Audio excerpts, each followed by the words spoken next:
Assalamualaikum warahmatullahi wabarakatuh. Perkenalkan, nama saya Sari Ramayani dengan NIM 2104230. Pada kesempatan kali ini, saya akan mempresentasikan sebuah materi dengan judul Peranan Pemerintah dan dalam Sistem Perekonomian. Sistem ekonomi adalah perangkat yang digunakan suatu negara untuk mengelola perekonomian dan mengalokasikan sumber daya yang dimilikinya melalui unit-unit dan lembaga-lembaga ekonomi guna menghindari kekacauan di bidang ekonomi. Jenis-jenis sistem perekonomian. Yang pertama, sistem ekonomi tradisional. Yang kedua, sistem ekonomi kerakyatan. Yang ketiga, sistem ekonomi sosialis atau terpusat. Dan yang keempat, sistem ekonomi campuran. Selanjutnya, ciri-ciri sistem ekonomi tradisional. Yang pertama, belum ada pembagian kerja. Yang kedua, menggunakan sistem barter. Yang ketiga, jenis produksi disesuaikan dengan kebutuhan. Dan yang keempat, hubungan masyarakat bersifat kekeluargaan. Dan yang terakhir, bertumpu pada sistem agraris. Ciri-ciri sistem ekonomi kerakyatan. Yang pertama, perekonomian atas azas kekeluargaan. Yang kedua, cabang-cabang produksi diperuntukkan untuk hajat orang banyak. Yang ketiga, bumi, air, dan sumber kekayaan diperuntukkan untuk kemakmuran rakyat. Dan yang keempat, fakir miskin dan anak yatim yang terlantar dipelihara oleh negara. Yang kelima, hak milik perorangan diakui dan pemanfaatannya tidak boleh bertentangan dengan masyarakat. Dan yang terakhir, potensi inisiatif dan daya kreasi setiap warga negara dikembangkan dalam batas-batas yang tidak merugikan publik. Selanjutnya, ciri-ciri ekonomi sosialis atau terpusat. Yang pertama, perencanaan disusun oleh pemerintahan pusat. Yang kedua, semua alat produksi dikuasai oleh negara.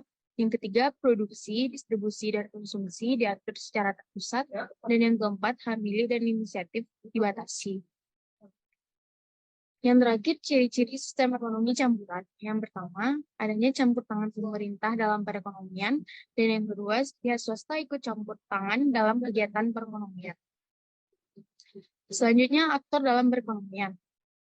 Yang pertama, terdapat pemerintah. Pemerintah pemegang kunci atau aktor utama yang masih diharapkan menggerakkan ekonomi karena peran swasta sekarang stagnan atau tidak bergerak.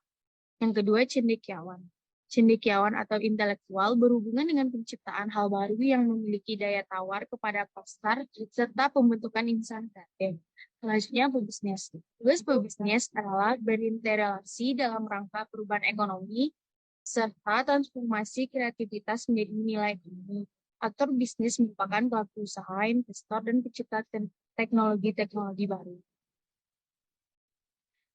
Selanjutnya, intervensi pemerintah. Intervensi pemerintah dapat diklasifikasikan dua kelompok, yaitu ada kalanya cukup sebagai regulator dan supervisor, dan ada kalanya harus bertindak sebagai penyedia dan pengelola atau provider dan manajer. Khusus untuk penyedia dan pengelola dibagi menjadi dua fungsi, yaitu penyedia layanan dan barang publik, dan penyedia kebutuhan masyarakat yang tidak dapat dipenuhi oleh pasar. Selanjutnya, intervensi pemerintah sebagai penyedia dan pengelola sangat tergantung dengan kondisi pasar. Apabila pasar sudah efektif, maka intervensi pemerintah cenderung rendah. Pada umumnya, pemerintah hanya akan memposisikan dirinya sebagai regulator dan supervisor. Sementara untuk penyediaannya diserahkan kepada pasar atau sektor privat. Namun apabila pasar belum efektif atau misal masih ada gap antara permintaan masyarakat dan supply-nya, maka mau tidak mau pemerintah harus masuk sebagai market player, baik turun langsung maupun melalui institusi yang dibentuk seperti BUMN. Efektif tidaknya suatu pasar pun akan berubah seiring dengan perkembangan ekonomi, maka tingkat intervensi pemerintah juga harus adaptif. Sekian hasil presentasi saya pada kali ini. Jika terdapat kesalahan, saya minta maaf. Terima kasih. Assalamualaikum warahmatullahi wabarakatuh.